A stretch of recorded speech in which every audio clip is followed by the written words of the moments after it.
Assalamualaikum warahmatullahi wabarakatuh. Salam sehat dan sejahtera untuk kita semuanya. Ya, dalam episode kali ini tim BK Semansa Juara telah akan menyampaikan beberapa materi yaitu tentang cara belajar yang efektif dan efisien. Itu seperti apa? Nah, dalam tim BK Semansa Juara ada timnya, itu ada Bu Roro, Bu Marlina, Bu Vidya, dan Pak Edo sendiri yang akan menyampaikan bagaimana sih cara belajar yang efektif dan efisien itu seperti apa. Oke, stay tune ya. Ya, alhamdulillah pada materi slide pada hari ini Pak Edo dan tim BK Semansa telah merangkum beberapa materi yang menarik, yaitu tentang cara belajar yang efektif dan efisien. Namun sebelum kita memulai slide pada hari ini, pada kali ini, mari kita berdoa menurut percayaan dan agamanya masing-masing. Berdoa dimulai.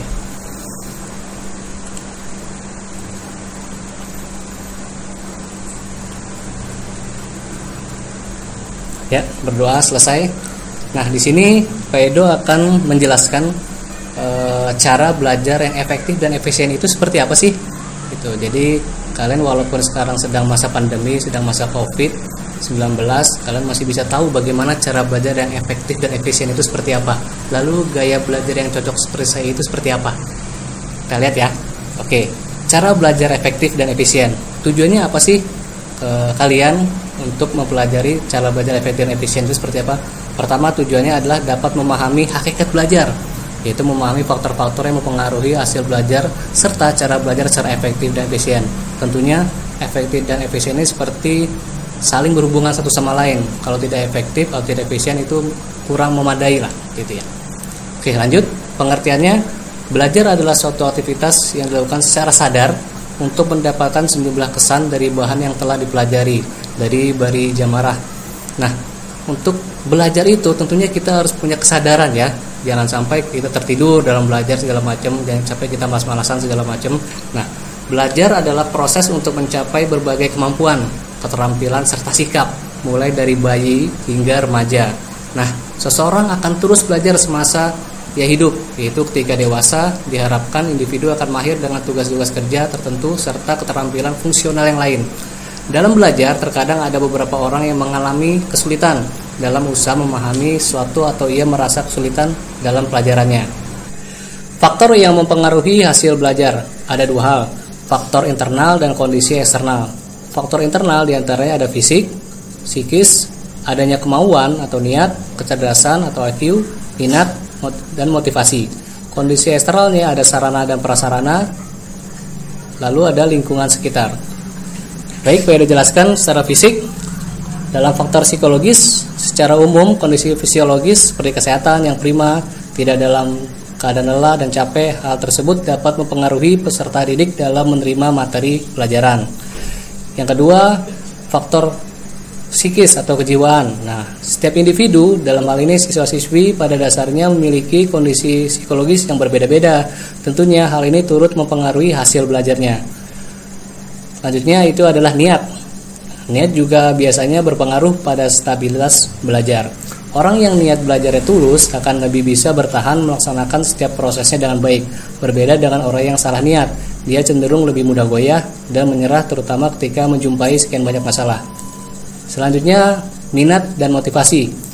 Minat adalah ketertarikan seseorang pada suatu hal. Misalnya, ada orang yang tidak memiliki bakat bermain musik, tapi dia memiliki ketertarikan kuat untuk belajar musik, sehingga ia pun mempelajarinya sampai akhirnya bisa. Nah, minat ini kondisi alamiahnya di mana orang memang tertarik, menyukai, dan mencintai sesuatu. Sedangkan motivasi merupakan dorongan kuat yang menjadikan orang melakukan suatu hal. Berbeda dengan minat yang sifatnya alami, motivasi lebih pada alasan-alasan yang membuat orang tergerak untuk berbuat. Misalnya, kalian sangat bersemangat untuk melakukan olahraga karena siswa-siswi keluarga Semansa meyakini bahwa olahraga bisa menyehatkan tubuh.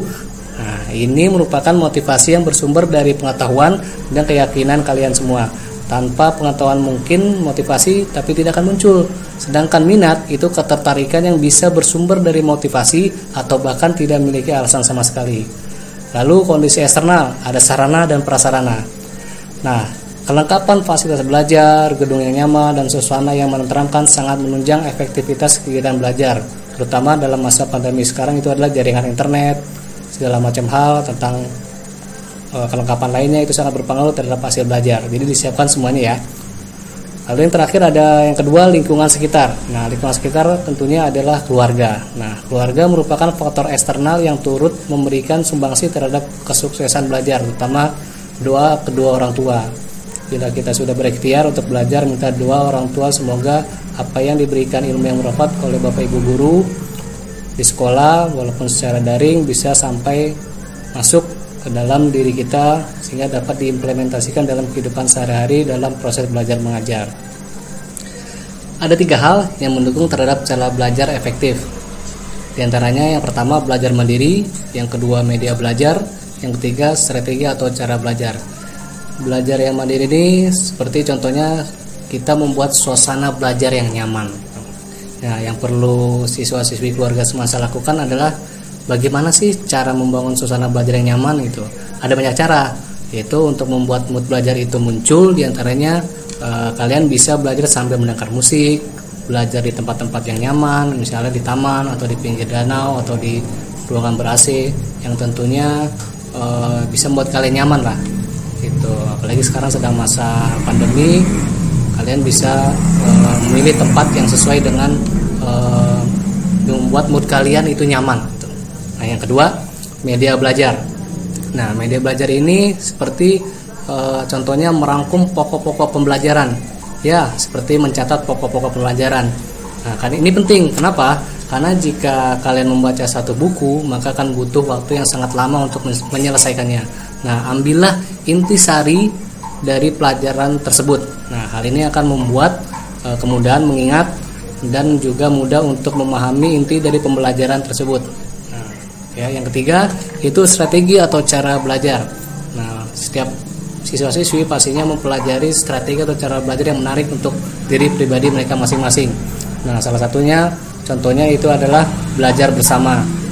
Nah, apalagi sekarang belajar secara online, apalagi dengan aplikasi yang begitu banyak, bisa banyak video call dengan banyak teman-teman, dengan para guru-guru, itu bisa meningkatkan belajar secara bersama-sama.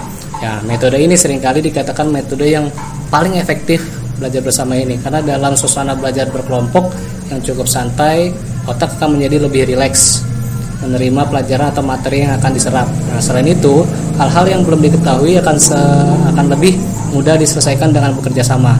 Maka sangat dianjurkan untuk belajar bersama untuk menghadapi ujian kedepannya gitu. Walaupun secara daring, secara online, kita harus terus semangat belajar.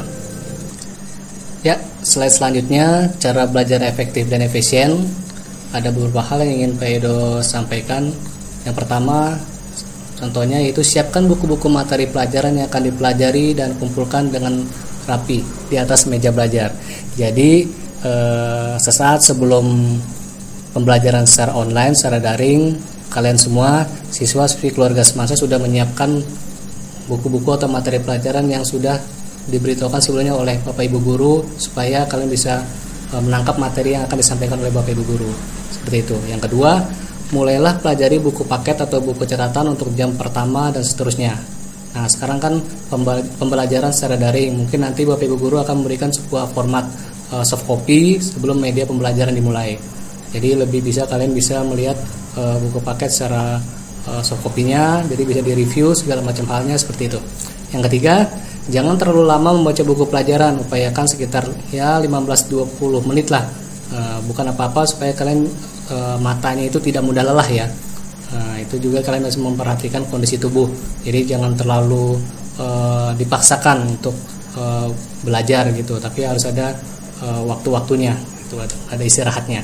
Yang keempat, pahami setiap alinea materi yang dipelajari. Nah, ini penting, dengan alinea materi yang dipelajari, kalian bisa mengingat kembali apa yang akan disampaikan Bapak Ibu guru di saat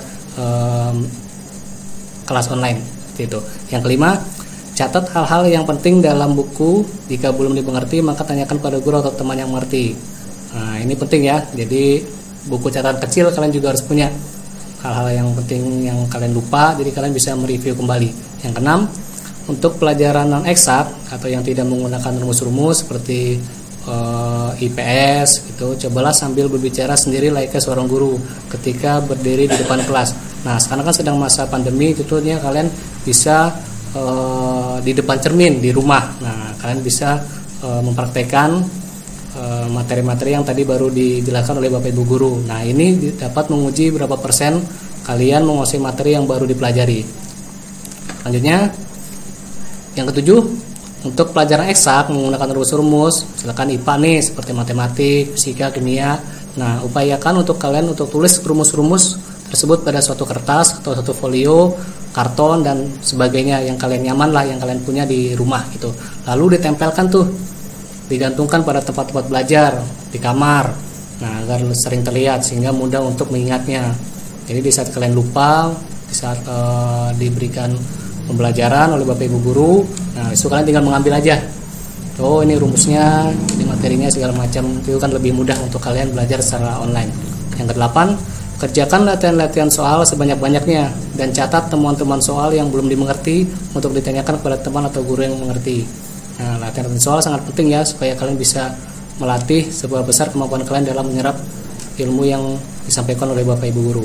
Yang kesembilan, seringlah mendiskusikan atau menanyakan soal-soal atau materi pelajaran baik dengan teman maupun Bapak Ibu guru. Jadi di saat nanti Bapak Ibu guru bertanya untuk dibuka sesi pertanyaan, nah kalian bisa buru-buru tuh untuk mendiskusikan tentang mata pelajaran apa yang kalian kira masih kurang, itu yang kurang dimengerti.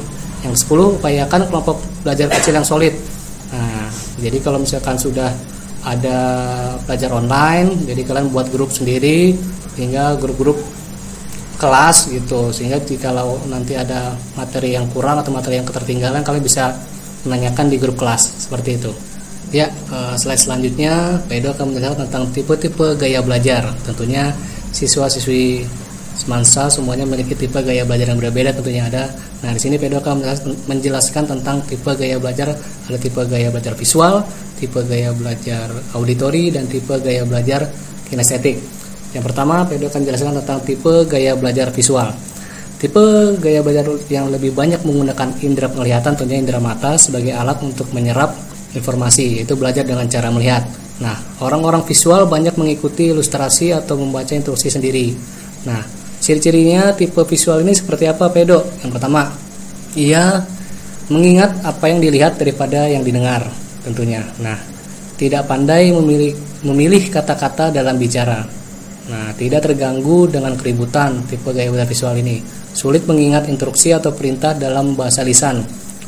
Pembaca cepat dan tekun, lebih suka baca daripada dibacakan. Nah, tipe gaya belajar visualnya lebih cenderung rapih, teratur, teliti, dan perencana yang baik. Lalu strategi belajar tipe visual ini seperti apa, Pedo? Yaitu yang pertama, belajar dengan gambar-gambar, belajar dengan diagram atau peta, belajar dengan membuat coretan-coretan, simbol atau tanda-tanda penting. Lalu menggunakan video, gambar-gambar yang berwarna, membuat pengelompokan segala macam hal. Nah, itu tipe gaya belajar visual. Selanjutnya, nah ini tipe gaya belajar auditorial.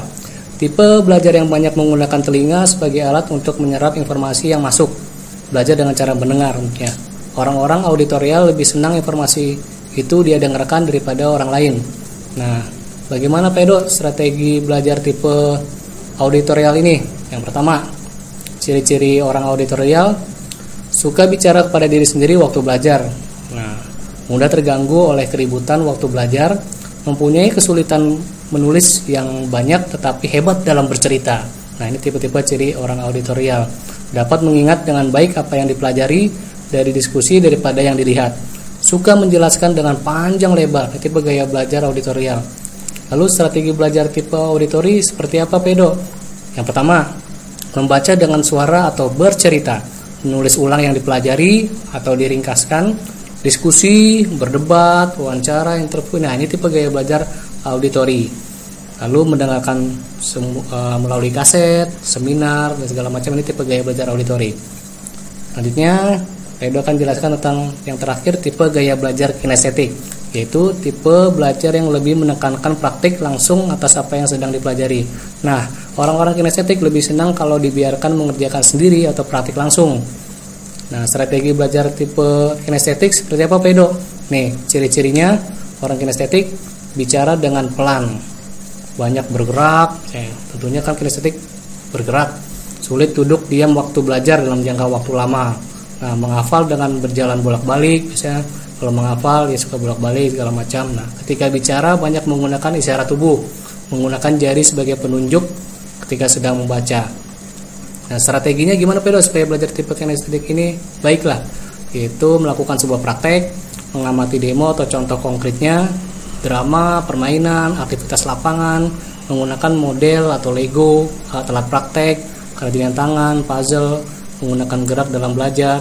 Nah, dengan ini semua kalian bisa mempelajari tipe-tipe gaya belajar kan. Tipe-tipe gaya belajar apa sih? Apakah itu dalam satu visual aja, ataukah auditory saja, ataukah kinestetik aja, atau mungkin ketiga-tiganya, atau mungkin dua tipe gaya belajar. Nah, itu bisa kalian lihat di sini kalian tipe gaya belajar yang mana, sehingga ini dapat membantu siswa-siswi keluarga semasa dalam proses belajar mengajar. Ya, alhamdulillah materi cara belajar efektif dan efisien telah tersampaikan dengan baik. Semoga dapat menginspirasi keluarga Semansa semuanya. Tetap semangat dan jangan lupa bahagia. Keluarga Semansa hebat.